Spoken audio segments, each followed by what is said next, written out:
அஸ்ஸலாமு அலைக்கும் ஃப்ரெண்ட்ஸ். இன்றைக்கி நம்ம வீட்டில் வெள்ளைக்கறி அப்படின்னு சொல்லிட்டு கறியை ஒரு நியூ ரெசிப்பியாக பண்ணியிருக்கோம். இந்த வீடியோ எப்படின்னு பாருங்கள்.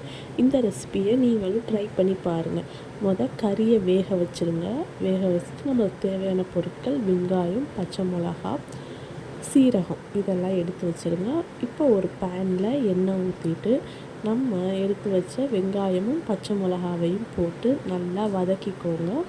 வதக்கினதுக்கப்புறம் நான் சொன்ன சீரகத்தை என்ன செய்யணும்னா இது மாதிரி கையில் தான் நசுக்கி போடணும். கிரைண்ட் பண்ணி அப்படியே தூளாக்கி போடுங்க. நல்லா வெங்காயம் வதங்கினதுக்கப்புறம் நம்ம இஞ்சி பூண்டு பேஸ்ட் போடுறோம்.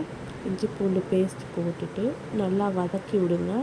அதுக்கப்புறம் நம்ம வேக வச்சுருந்தோம்ல கறி, அந்த கறியை நீங்கள் இதில் மிக்ஸ் பண்ணிடலாம். மிக்ஸ் பண்ணிவிட்டு கொஞ்சோண்டு உப்பு ஆட் பண்ணிக்கோங்க.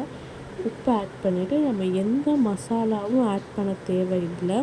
இந்த சீரகம், வெங்காயம், பச்சை மிளகாய் மட்டும்தான், உப்பு இது மட்டும்தான். நல்லா தண்ணி வற்றட்டும். வற்றினாலே மூடி போட்டு நீங்கள் மூடிடுங்க. வற்றினதுக்கப்புறம் நீங்கள் ஆன் பண்ணி பாருங்கள். நல்லா கறி மட்டும்தான் இருக்கும்.